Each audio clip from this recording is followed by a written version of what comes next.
Lur, aku senang banget lihat Mak Enah menikmati jalan-jalannya di India. Lain cerita kalau aku, cita-cita aku jadi wong sugih belum kesampaian niki. Setelah gagal jadi perawat panda bergaji ratusan juta di Tiongkok, aku banting setir cari kerjaan lain. Demi ngumpulin cuan, di Hong Kong aku wis nyoba kerja apa aja. Tapi ada satu yang belum tak cobain, Lur. Kerja pabrik.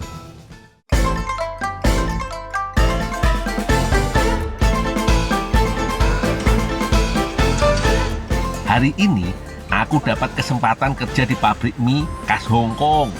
Lokasinya ada di daerah Tai Wo. Musik diputar kenceng biar semua pekerja semangat. Mesti kerjaannya wis dimulai dari subuh. Mie dibuat dari bahan utama tepung terigu protein tinggi supaya adonannya lebih elastis dan gak gampang putus setelah direbus. Setelah tepung masuk, ditambahkan campuran telur, garam, dan larutan alkali atau kansui. Kansui iki yang bikin mie khas Hong Kong lebih kenyal. Warnanya sedikit kekuningan dan aromanya berbeda dari mie biasa. Semua bahan kemudian diaduk pakai mesin. Sesekali adonan dicek yo. Kalau masih terlalu kering, langsung ditambah sedikit air ben kelembapannya pas. Kalau adonannya wis kecampur rata, adonan diturunkan ke wadah penampung. Setelah itu, langsung dipindahkan ke mesin yang membentuk lembaran adonan. Proses ini bisa berulang sampai lebih dari 25 kali. Makanya kita kejar setoran mulai dari jam 6 pagi sampai jam 12 siang. Kalau teksturnya wis halus dan elastis, adonan masuk ke mesin pemotong. Tinggal ganti cetakan, bentuk mie-nya langsung berubah sesuai kebutuhan. Di pabrik tempat kerjaku iki, bentuk mie-nya banyak banget. Ada yang besar, mirip udon, ada yang gepeng, sampai yang super tipis, koyo bihun. Mie yang udah dipisahkan per porsi, ditutup plastik biar kelembapannya tetap terjaga. Pabrik tempatku kerja gak cuma jual mie yang basah aja yo, tapi juga memproduksi mie kering. Bedanya, mie yang sudah dibagi per porsi digoreng sebentar dalam minyak panas. Hasilnya kering sempurna dan umur simpannya jauh lebih lama.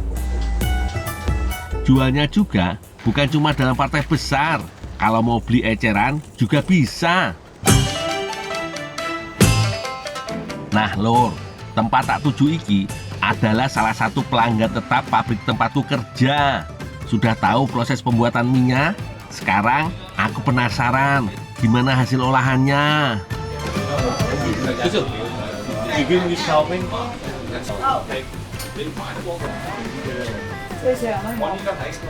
Loh, mie yang buat tadi loh, ini favorit banget ternyata loh. Nah, ada sini itu juga ada loh. Tapi dijamur sama babat sama jewan sama daging loh ini loh. Aku pengen ngerasain. Tapi tempat juragan gak iso masak loh mas Rai. Habis udah pesan. Tunggu dulu ya.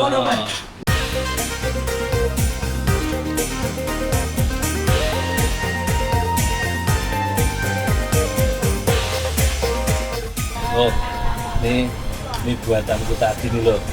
Ini jadi udah dimasak, baunya seger banget loh. Ini orang sini bilang kau laming loh. Gak pakai lama, langsung tak habisi aja yo. Ini lur, ini kaldu sapi banget nih. Nah, mie-nya nih kenyal dia.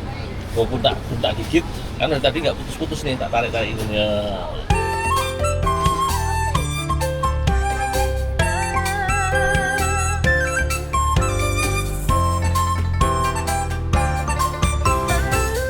Dengan telur, kenyal telur, gigit itu pak crush gitu loh. Ini yang bikin aku suka mie asli Hong Kong lur. Sebenarnya tanpa dimasak tanpa bumbu pun udah enak. Gurihnya dapat, bumbu-bumbunya juga ada.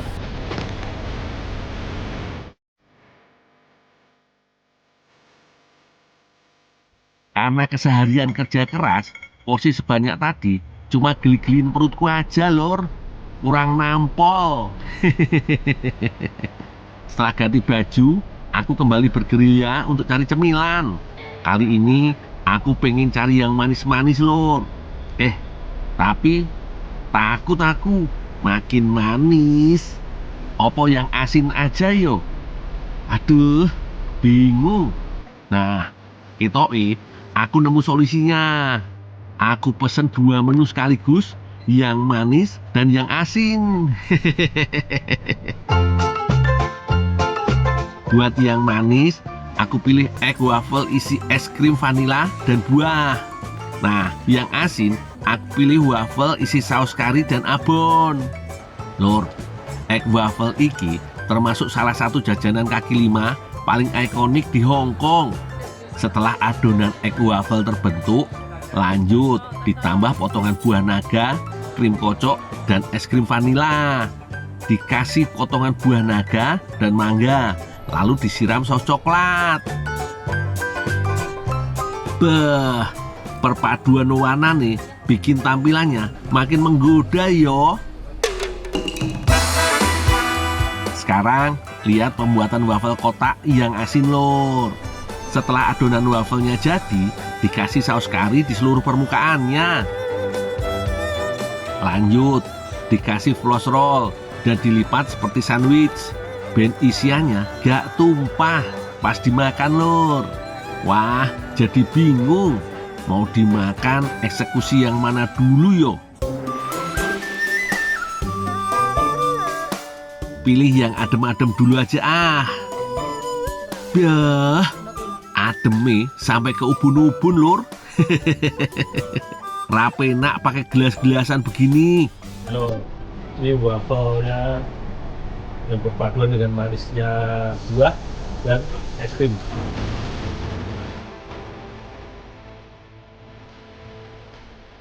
Egg waffle udah habis. Saatnya giliran waffle floss roll karinya, Lur. Nih, waffle abon nih, Lur. Abonnya banyak nih, Lur. Monggo, maem.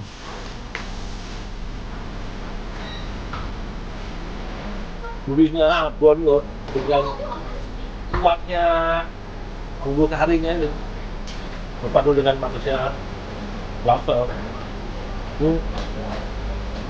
Egg puff tadi itu kuat rasa telurnya. Oh, ini kuat rasa karinya. Aku jadi bingung kalau disuruh pilih mana. Enak kabeh.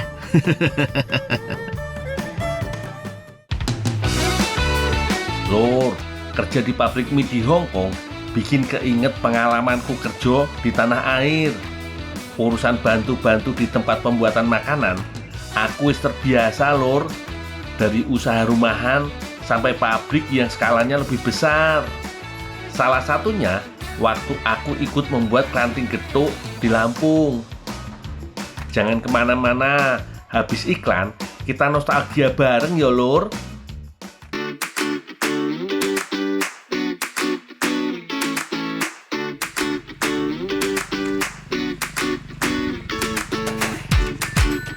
Gak tahu kenapa hari ini nyenengke banget ya, Lur. Panen singkong dapat banyak. Anak-anak juga ceria ngejar layangan. Ada juga Yu Uci yang tetap cantik walaupun sambil menimba sumur. Yuk, lagi nih. Ayo. Mau kemana tuh singkong banyak amat? Iya nih, mau store ke UMKM. Bisa kali minta satu. Jangan yuk. Ini Walah, kebiasaan deh Yu Uci iki. Gak bisa banget lihat singkong yang gede-gede. Ini sekilo lebih yuk. Ya udah deh, minta deh satu. Iya, tak usahain, enggak janji ya. Nanti dimasak deh. Iya, iya. Hati ya, jangan sampai kecemplung ya. Ya.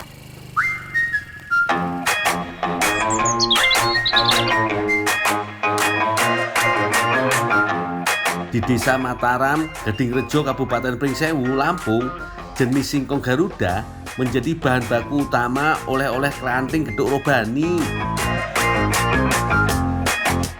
Singkong Garuda memang unggul soal ukuran. Panjang satu umbinya saja bisa sampai 70 cm atau lebih. Singkong Garuda juga tergolong kuat dan cepat pertumbuhannya, Lur. Gak heran toh, singkong ini menjadi bahan pokok produksi karena memang kebutuhan pasokannya sangat banyak. Satu hari saja bisa sampai 2 ton singkong sing dipakai. Wakeh toh, Lur.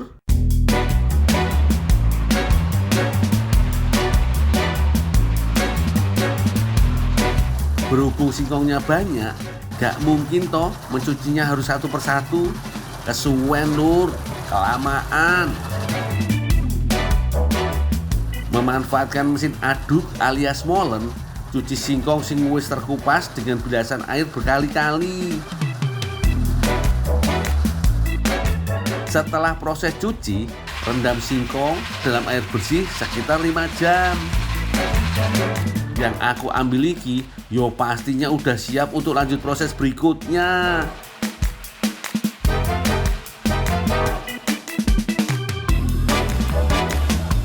Lek, ini ngukus mana, Lek? Oh ya, sini Pak Gondol.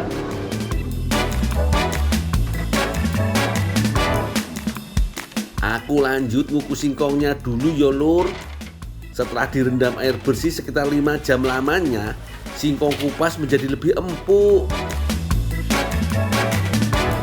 Yo karena lebih empuk, durasi untuk mengukusnya udah otomatis menjadi lebih singkat, sekitar 2 jam saja. Ya Pak, itu yang udah digiling ditunggu ya. Oh, iya, Pak. Lanjut, Lur, kerjaanku masih banyak banget iki. Beri bumbu singkong kukus yang udah digiling kasar. Bumbu halus ini perpaduan antara bawang merah, garam, dan ketumbar. Supaya lebih gurih dan aromatik saat matang menjadi klanting, kasih air bawang putih juga ya, Lur. Mesin yang berputar aku naik turunkan biar bumbunya tercampur dengan merata. Ojo lali, sekaligus disortir manual sisaan tulang atau sumbu singkong yang gak halus tergiling tadi yo. 2 menit diputar, singkong udah cukup tercampur dengan bumbu.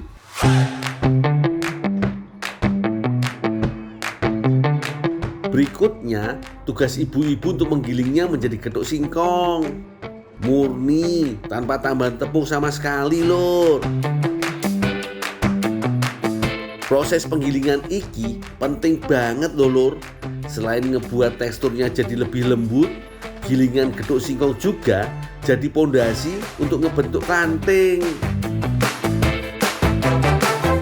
Oh iya, Lur, klanting getuk dari Lampung iki bentuknya bulat dan bukan angka 8. Proses pembentukan iki gak bisa dipakai mesin, jadi harus manual dengan tangan terampil para ibu-ibu ini. Lur, usaha rumahan klanting getuk iki udah menjangkau banyak toko di Provinsi Lampung dan sekitarnya, seperti Kota Palembang, Bengkulu, juga Bangka Belitung. Bahkan kerennya lagi, udah rutin ekspor sampai ke Taiwan juga, Lur.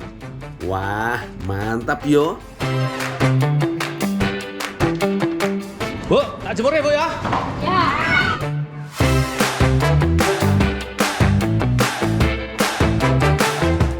Sambil nunggu jemuran kering, aku mau bantu ibu-ibu ngebentuk getuknya dulu, Lur.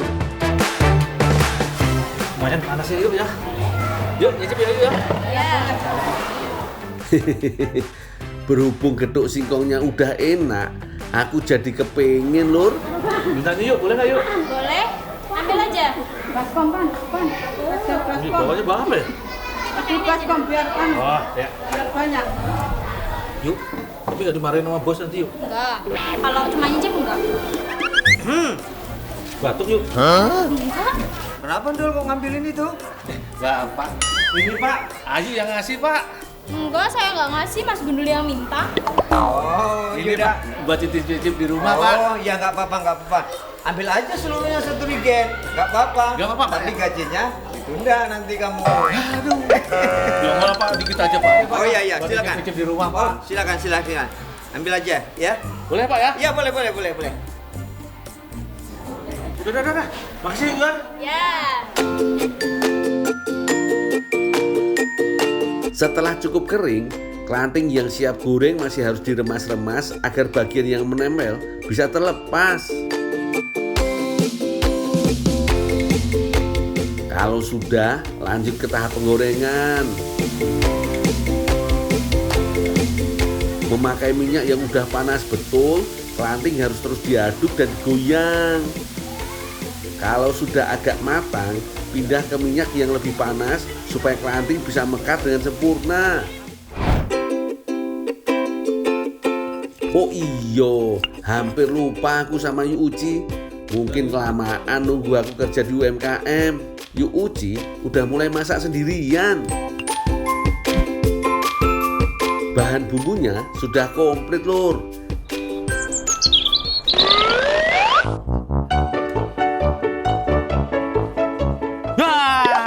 Gimana sih, Dul? Nih yuk, nih singkongnya udah tak bawain. Loh, kan aku maunya singkong. Ini juga singkong yuk, udah dikupas, udah direbus, udah ditumbuk. Ini tinggal ngaplikasiin aja. Emang mau buat apaan sih? Ini mau dibuat olahan nih, Dul. Capek deh kalau harus jelasin panjang lebar ke Yu Uci.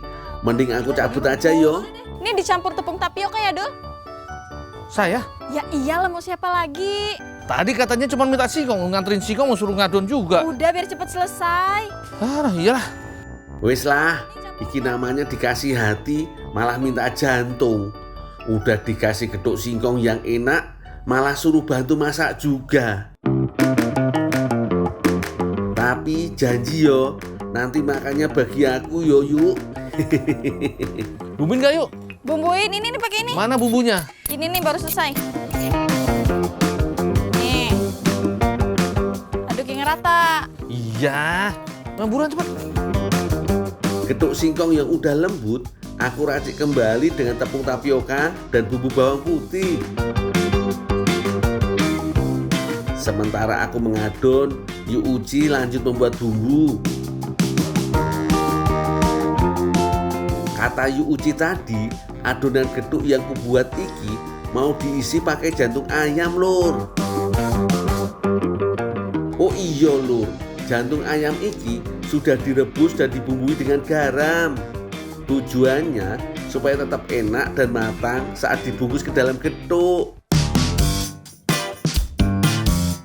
Wes lah, aku harus selesai lebih dulu ngebrut-brutin geduk jantungnya iki lur.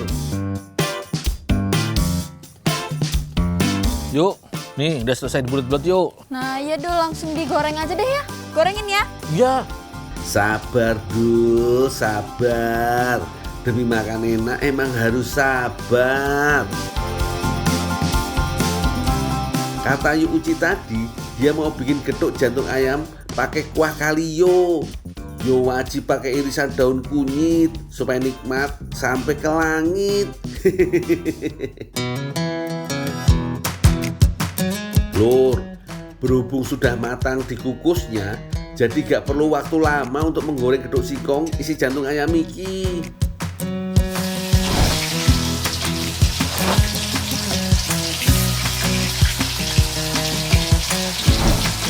Kalau sudah mulai mengembang dan keemasan, geduk isi jantung ayam iki sudah bisa diangkat lur.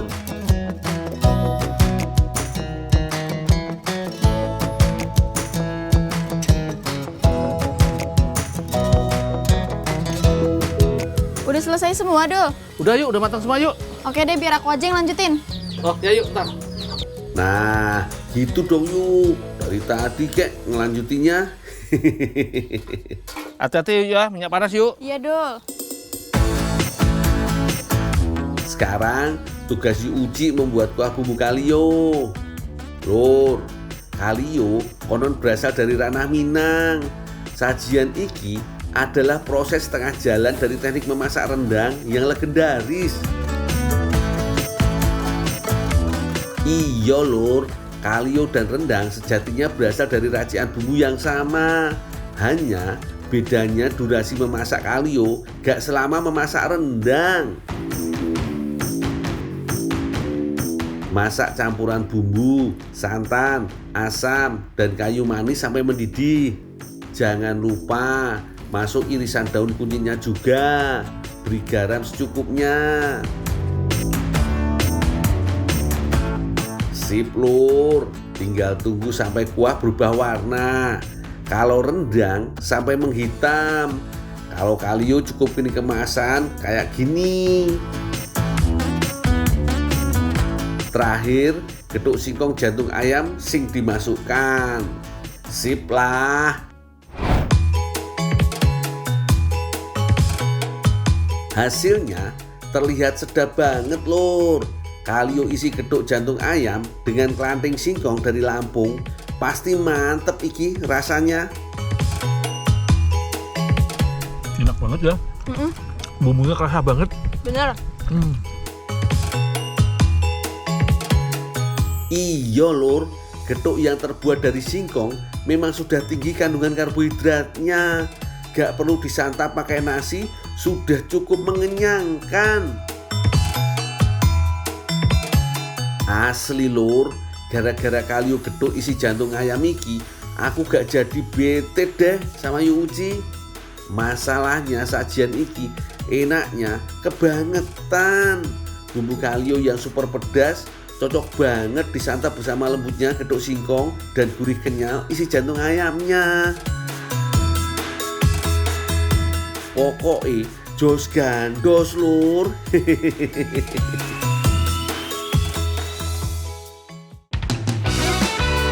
Urusan berinovasi, aku emang jagonya ya lur.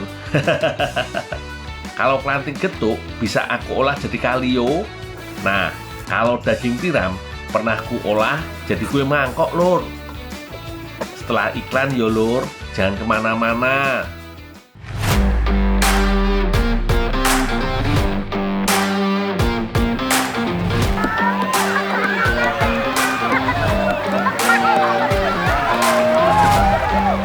Balapan sampai begini memang seru ya.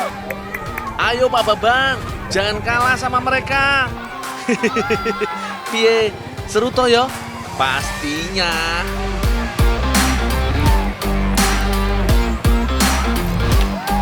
Kebetulan aku lagi mampir di Demak, Jawa Tengah, tepatnya di Kecamatan Sayu.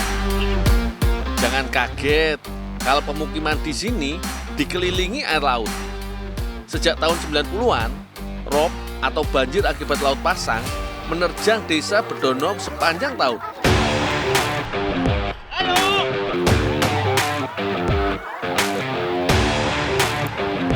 Meski begitu, warga desa Bedono tetap optimis. Bahkan sekarang, desa Bedono menjadi objek wisata mangrove. Katanya di sini juga banyak tiram loh. Wah, kesukaanku nih.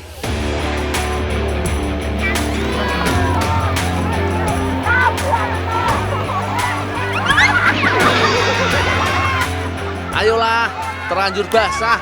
Langsung nyemplung sekarang aja, Ki.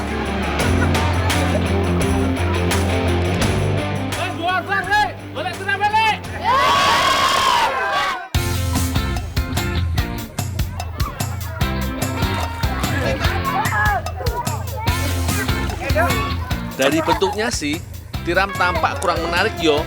Hanya mirip kepunyan batu, padahal isinya lezat loh. Tiram biasanya menempel pada akar mangrove yang masih dapat air asin. Lumayanlah, baru sebentar mencari, sudah dapat seember tiram.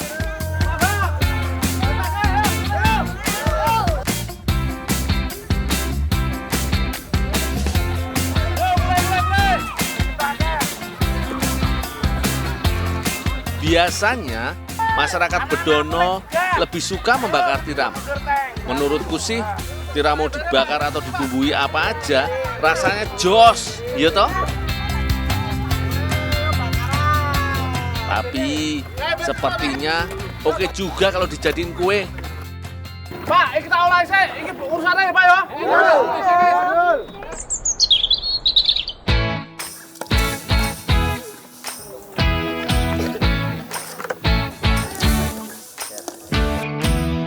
Sebelum jadi kue, tiram harus dimatangkan dulu.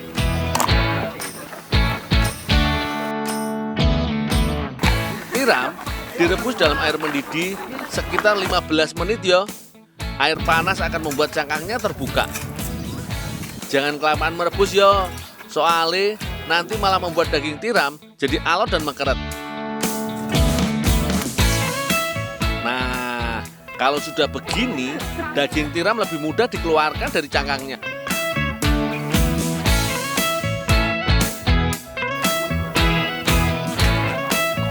Selanjutnya, daging tiram dirajang yo. Tiram atau hewan jenis kerang-kerangan seperti ini banyak mengandung zat besi. Cocok deh untuk penderita anemia.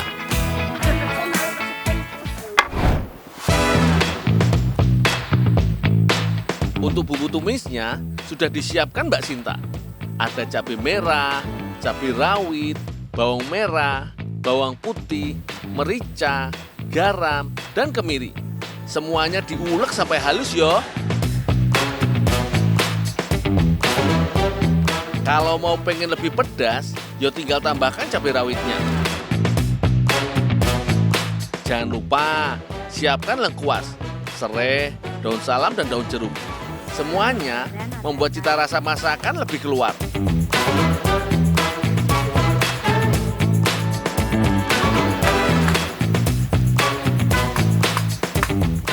Ya, Pak. Ini bumbunya. Oh, ya, Pak. Pas banget nih, tiram sudah dirajang dan bumbu sudah datang. Saatnya menumis.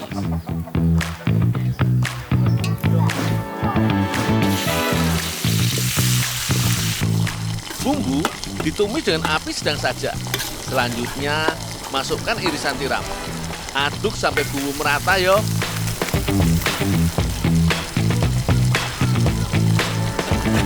Baru mencium aromanya saja, sudah menggoda lidah.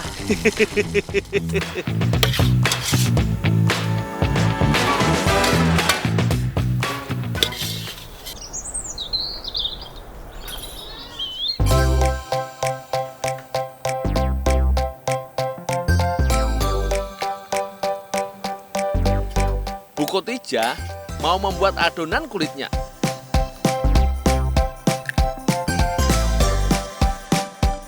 Delapan kuning telur ayam dikocok sampai rata.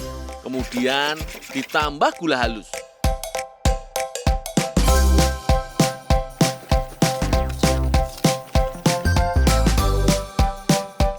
Ada tambahan mentega juga yo.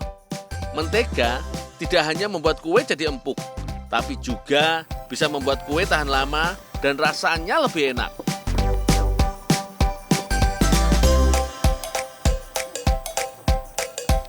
Terakhir, masukkan terigu dan ulen adonan sampai kalis.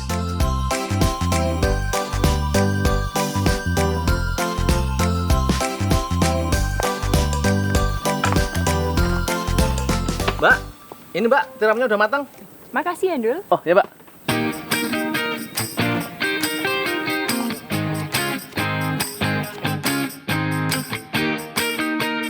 Untuk pewarnanya, Mbak Sinta memakai bayam. Tinggal ditumbuk saja sampai halus, kemudian diambil sarinya.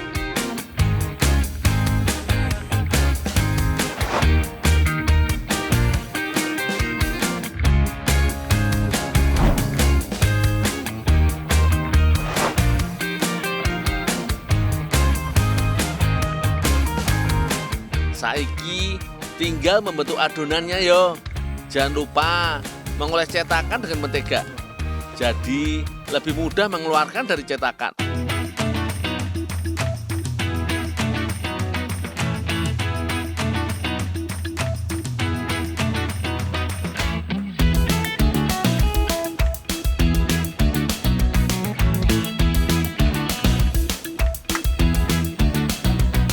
Sekarang tinggal memanggang adonan dalam oven selama kurang lebih 20 menit.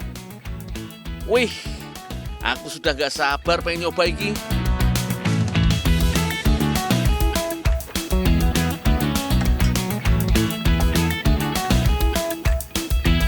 Sip, selanjutnya masukkan tumis tiram ke kue mangkok. taruh secukupnya saja yo, jangan terlalu penuh. Ya, mirip pembuatan kue pie buah gitu yo.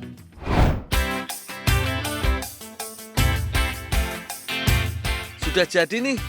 Piye, penasaran pengen icip-icip toh?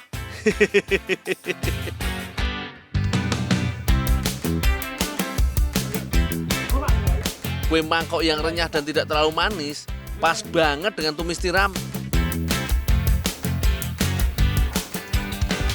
Lumayan juga yo, inovasi seperti ini. Pasti kalau dijual lebih mahal. Apalagi dengan tampilan baru yang lebih menarik begini.